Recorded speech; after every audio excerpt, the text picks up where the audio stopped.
কিরে বন্ধু, কি অবস্থা? এই তো রে বান্ধবী, ভালো অবস্থা। তুই কেমন আছিস? এই তো আল্লাহর রহমতে ভালো আছি। চল বাইরে ঘুরতে যাই, কি বলিস? সে নয় যাবো বাইরে ঘুরতে, কিন্তু বাইরে নিয়ে গেলে কিন্তু খাওয়াতে হবে। ঠিক আছে। এই প্রতিবার তুই ঠিক আছে বলে বলে নিয়ে যাস, কিন্তু কিছু খাওয়াস না। দোকানে গিয়ে বসে থেকে অপমান হতে হয়। এইবার সত্যি খাওয়াবো বলছি, চল এবার চল। ঠিক আছে চল তাইলে।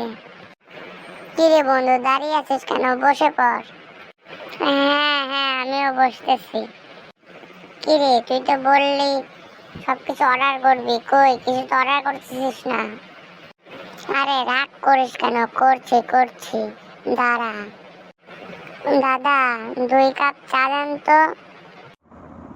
চা তো দেব, কিন্তু আগের যে বাকি আছে সেগুলো পরিশোধ করবে কে?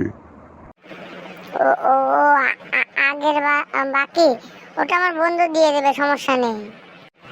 ওরে, তাইলে এই ধান্দা ছিল ওর। এইভাবে আমাকে দিয়ে টাকা পরিশোধ করার জন্য এখানে নিয়ে এসেছে। ঠিক আছে, তাহলে আগে টাকা দাও, তারপরে গিয়ে তোমাদের চা দেওয়া হবে। বন্ধু, আসলে হয়েছে কি, আমি ভুল করে আমার পার্স বাসায় রেখে এসেছি। আজকে আপাতত তুই খাওয়া, কালকে আমি তোকে দিব। আমি পারবো না দিতে বাবা, তুমি যাও গিয়ে। দিতে পারবা না? তাইলে এখন মার খাও। বান্ধবী রে, পালা, তোরে পরে বাসায় গিয়ে দেখতেছি।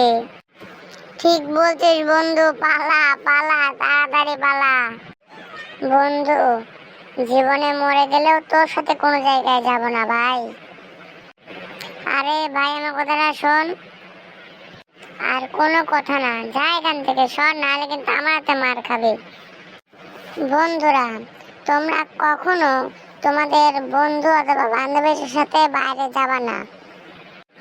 অবশ্যই যদি বলে খাওয়ার কথা, তাহলে কিন্তু আমার মতো পরিস্থিতি হয়ে যাবে তোমাদের। পরে কিন্তু পড়ে যাবে বড় একটি সমস্যায়। বন্ধুরা, আমাদের চ্যানেলে নতুন নতুন ভিডিও দেখার জন্য চ্যানেলটি সাবস্ক্রাইব করুন এবং চ্যানেলটিকে বড় করার জন্য লাইক এবং শেয়ার করে দিন, প্লিজ প্লিজ প্লিজ।